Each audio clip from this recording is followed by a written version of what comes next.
آج ہم جس دور سے گزر رہے ہیں، ہماری جوان نسل میں یہ بات اچھے طریقے سے انہیں سمجھا دی گئی، ذہنوں میں بٹھا دی گئی، بچ جاؤ، بہت بوجھ، ذمہ داریوں سے بچ جاؤ، ہر کوئی اپنا اپنا بوجھ خود اٹھائے۔ اس لیے ماں باپ بچیوں کو کہتے ہیں کہ آپ بھی پڑھ جاؤ، کسی کام کو اختیار کر لو تاکہ تمہارا بھی نکاح ہو سکے۔ گویا نکاح کرنے کے لیے لڑکی کی ضرورت بنا دیا گیا کہ ہر لڑکی جو ہے وہ جاب کرے گی تو تبھی اس کا نکاح ہوگا، یعنی کچھ کمانے کے قابل ہوگی۔ اور نکاح کے حوالے سے اس قدر زیادہ بچے تلخی فیل کرتے ہیں۔ ابھی میرا بیٹا، اس کے کسی کلاس فیلو کا کم عمری میں ہی اس کے گھر والوں نے نکاح کر دیا۔ کہتا ہے کہ اس بچے کے لیے جینا مشکل کر دیا سب لوگوں نے، اور سب لوگ جو ہیں وہ اس کو اس قدر زیادہ اس بات پر تانے دیتے ہیں۔ یہ تانے ہی ہو گئے نا، یعنی جب بیوی کے بارے میں بات کی جائے کہ اجازت مل گئی، تمہاری گورنمنٹ نے تمہیں الاؤ کر دیا، یہ فلاں بات، تم تو اب گھر سے نکل ہی نہیں سکتے، باؤنڈ ہو گئے ہو، تمہارا بھلا گھر سے نکلنا کیسے ممکن ہو سکتا ہے؟ یعنی اس رشتہ نکاح کو اس قدر زیادہ بدصورت بنا دیا گیا کہ لوگ گرل فرینڈ اور بوائے فرینڈ کی صورت میں تو رہنا چاہیں، نکاح کر کے رہنا نہ چاہیں۔ یہاں آزادی محسوس ہوتی ہے، حالانکہ یہی بچ کے بھی الفاظ استعمال کریں تو تب بھی بے حیائی سے کم کیا وہ ورڈ ہوگا جو اس کے لیے یوز کر سکے۔ بے حیائی بھی ہے اور اللہ کی لعنت بھی ہے، اور حقیقت یہ ہے انسان کی بربادی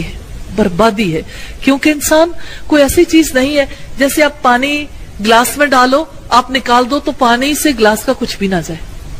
آپ کا جس سے تعلق بنتا ہے بھلا اس کے اثرات آپ کے دل پر مرتب نہیں ہوتے،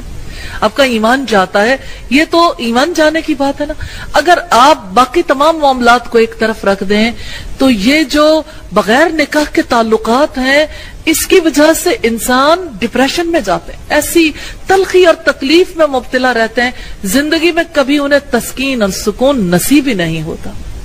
یہ انسانوں کو رب تعالیٰ نے بچایا ہے اور ایسا راستہ دکھایا ہے جس میں انسانوں کا فائدہ ہے۔ تو یہ اللہ کی رحمت ہے کہ اس نے رشتہ نکاح کو انسانوں کے لیے جائز قرار دیا اور اس کے توسط سے تعلقات میں تسکین اور محبت پیدا کی، اور دعائیں کرنے کے لیے کہا کہ اپنے رب سے دعا کرو، ربنا ہب لنا من ازواجنا، اے ہمارے رب ہمارے رشتہ ازدواج میں محبت پیدا کر دے۔ سچی بات یہ ہے نہ عورت مرد کی محبت کو جیت سکتی، نہ مرد عورت کی محبت کو، یہ محبت رب دیتا، تو جو رب والا ہوتا ہے اسی کو یہ محبت نصیب ہوتی۔ باقی لوگ ایک دوسرے کے پیچھے ایڑیاں ہی رگڑتے رہ جاتے ہیں اور کچھ بھی ہاتھ نہیں آتا،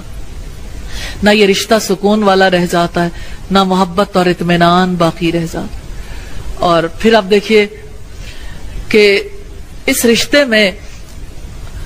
جب لوگ ایک دوسرے سے مایوس ہونے لگتے ہیں نا، دوبارہ ایک دفعہ پھر سے وہ بات جاگتی ہے کہ دوبارہ پھر سے کسی نہ کسی کے ساتھ فرینڈشپ کی جائے۔ اور شادی کے بعد کی فرینڈشپس کا سلسلہ ہمارے یہاں کتنا زیادہ کامن ہو گیا، اور اس قدر زیادہ فیملیز تکلیف میں ہے، اتنی زیادہ اذیت میں مبتلا ہے، لوگوں کے لیے جینا دو بھر ہو گیا جب سے عورت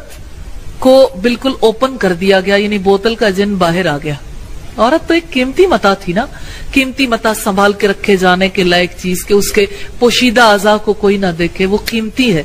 وہ ہر ایک کے لیے سستی چیز نہیں ہے کہ جس کا جی چاہے اس کے اندرونی اعضاء تک جھانکائے، اور جس کا جی چاہے اس کے چہرے کے حسن سے اپنی آنکھیں سینکے، اس کے جسم کے حسن سے اپنی آنکھیں سینکے۔ عورت بہت ویلیوبل چیز ہے،